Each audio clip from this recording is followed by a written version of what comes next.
So obviously, Jessie, some new news came out today, some breaking news. I mean, I don't know if it's confirmed or not. It sounds like it's still just a rumor right now, but it's looking like Tim Bradley might actually retire from the sport of boxing. I don't know if you actually have seen that or heard that or anything, but I was just calling to get your initial reaction to that news.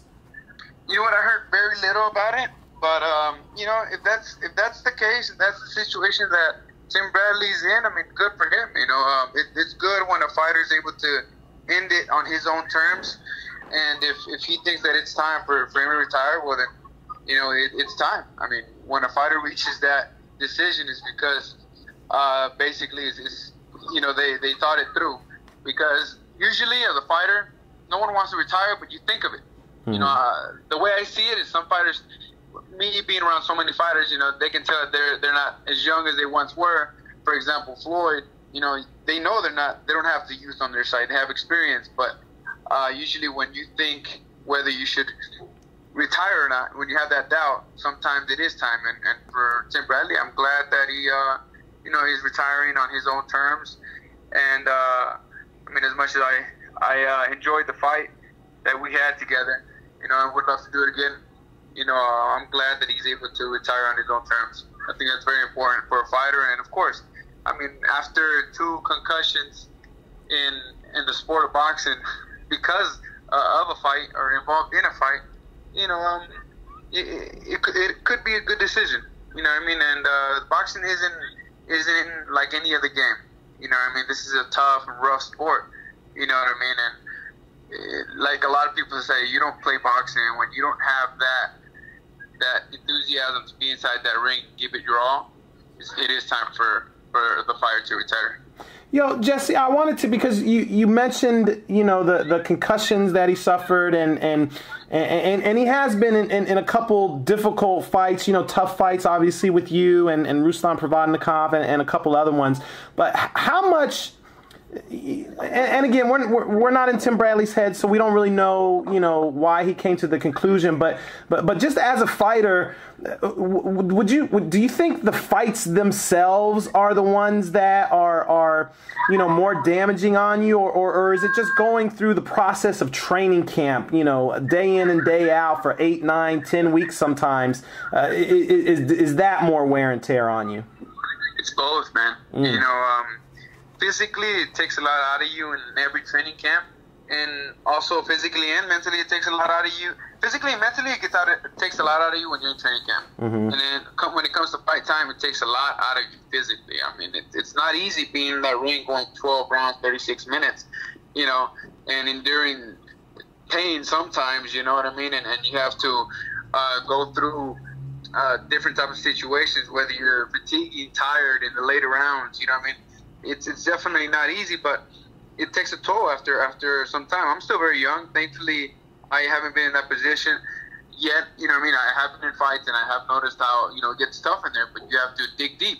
I can only imagine, you know, after several decades of fighting, being in tough, extremely tough fights, you know what I mean? Like Bradley has, you know, with me, with Provodnikov, Pacquiao, you know, it's not easy, you know, and after a while, the body could only take so much, and maybe that's the situation that he's in, you know. And when I speak of it from visual experience, you know, what I see in other experienced veterans. Mm-hmm. You know what I mean? When it came to Camacho, Julio Chavez is a rare case. You know, who else can I use for example? I mean, even Trinidad, you always saw him on the winning side, but believe it or not, those wars took a lot out of him. You know, we see him on the winning side most of the time. Mm-hmm. And he was, I mean, like I said, he was victorious in a lot of them, but it still took a lot out of him. You know, and I could use several, for example, but, you know, being in boxing, I believe that fighters do deserve a huge amount of respect because of everything that they go through in order to give their fans entertainment. I mean, ultimately, that's what we do. Mm-hmm. We give them entertainment. You know what I mean? We can make it easy and move around, run around, but we don't. Mm-hmm. We give them action, and guess what action is in this sport? It's enduring pain or giving the pain, you know what I mean, to the opponent. Mm-hmm. And that's just the sport that we grew to love. You know, and yes, it does this is our career, and we do make money off of it. And thankfully for Bradley, he was able to make a respectful amount of money. You know, he can retire comfortably. You know, I'm sure he has several businesses and now managing fighters. I wish him nothing but the best. You know, in this next level, this next step in his career. You know, he has a great future in commentating. You know, as a boxing analyst with ESPN, and he speaks well. He knows what he's talking about. So, you know, the guy has other opportunities out there that it's good when it's good, and it's nice to see a fighter for a change have other opportunities out there after boxing. I think that a lot of young fighters need to learn from that and know that way they can use that as an example and know that boxing is what we love and what we desired for so many years, but there's a life after boxing, and always be prepared for that, because I mean, like I always say, you know, I'm in here for the long run when it comes to boxing, which is hopefully a couple of decades, you know, being at the top level, but not only that, I mean, life goes even longer. You know, I mean, we have to be prepared for afterwards as well. You just touched on the physical aspect of it, but what about the mental aspect? I mean, Tim Bradley's a guy who's, you know, he's been at the top. He had 3 fights with Manny Pacquiao. I mean, those are all 3 big paydays. He's had, you know, several other big paydays. Once you've had so many paydays, is it difficult to stay motivated if, say, like, your next fight isn't as big of a payday? I mean, does that kind of wear on you as well, just that mental aspect of it? I believe that you can never make enough money. You know what I mean? So no matter what, I mean, of course, when you make a large amount of money, you still want to make that same amount. But if you can't make that same number, you always go for anything close to it. You know what I mean? And it depends on the athlete as well. If it's a sport that you're still very passionate about, or in his case, if he would see a fight that would be competitive enough to wake him up at night. I mean, wake him up in the morning. To go run and to work hard, you know what I mean? And for him to see a fight that he sees very difficult, for him to feel that he needs to prepare at his best in order to win, of course, I mean, he could still generate that. It's just, I think that if he's deciding retiring at this time, it's just, he's happily, he's content with how his career has gone, and he's happy to call it quits now at this moment in his career, where he's been at the top level. When he's been at the top level, you know, and he's okay with it. You know, he's okay with leaving at the level that he's at now, which is basically the top. You can't hate him for it, and you know, he deserves respect no matter what. You know, he is a fighter, and he's been in some great wars. The fans enjoyed a lot of his fights. I believe that that's what it is. It's just he's been at the peak. You know, he's fought a lot of great fighters, and sometimes he came out of the top, sometimes he didn't, but always gave the fans excitement, which is ultimately what we're about as fighters. Yeah. And money wise, I mean, he's good. And you know, when he looks at the competition, maybe he sees it a little tough, or maybe he thinks to himself, hey, you know, am I going to be used as a stepping stone? That could be another situation too. I'm never going to be used as a stepping stone. Like, you know what? Angel Garcia said something quite clever. You know, that a lot of people think he's crazy and says he says a lot of stupidity. Maybe he does say crazy stuff. Maybe he does. Well, he definitely does. But those crazy stuff, there's a reason he says them. You know, like when he says, "No, I think Danny's going to retire. He's never going to be used as a stepping stone." Because the minute that you have a defeat, you know, a lot of promoters or other fighters might want to try and use you as a stepping stone. But when they do that, they do it with an advantage. You know what I mean? You're no longer the heavy favorite. You're no longer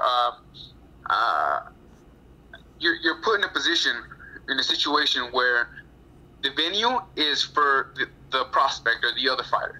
So the fans are there for the other fighter, not for you. That has a lot to do with the judging as well. You know what I mean? Because sometimes you have a lot of people screaming, chanting, when the other fighter never landed a punch. But sometimes that can make a difference in a score. You know, for some reason.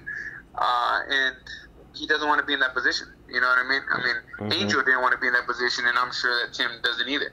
You know, and once you see yourself getting close to it, you know, you just say, you know what, I'm out. And that's what he's doing. That's a perfect way to put it, actually. Yeah, no, it is really. You know, obviously, with him retiring, that means that you know, you're not going to be able to get that rematch with him that I know you were kind of looking forward to possibly getting in the future. Does that kind of leave a little thorn in your side, knowing that you won't be able to get that now?